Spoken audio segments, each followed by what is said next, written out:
Police গ্রেপ্তার করতে পারলো না? না, এখনো আজকে 3 দিন হয়ে গেল, এখনো 7 জনের মধ্যে একজনকেও পুলিশ গ্রেপ্তার করতে পারেনি।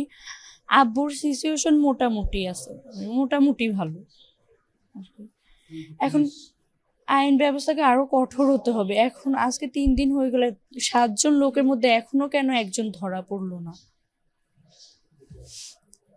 ওনাদেরকে বলেন আরো কঠোর হইতে, আরো কঠোরভাবে কাজ করতে, যেন খুব দ্রুতই সন্ত্রাসীরা ধরা পড়ে। কারণ ওরা যদি ধরা না পড়ে, ওরা তো এরকম আরো করবে, জনগণের জীবন তো আরো হুমকির মুখে দাঁড়াবে। তাই চাচ্ছি না আর কোনো কিছু না হোক, দেশের পরিস্থিতি যেন ভালো হোক। এই তো এই আশা, ওনারা দ্রুত কাজ করুক। চিকিৎসক আপনার বাবাকে নিয়ে কি বলছে? চিকিৎসক বলছে যে সুস্থ হতে অনেক টাইম লাগবে, কারণ পেশেন্টের অবস্থা খুবই খারাপ। দেখছেন তো কি অবস্থা। কালকে আমি আব্বুকে হসপিটালে দেখতে গেছি, দেখছি যে 4টা কোপ।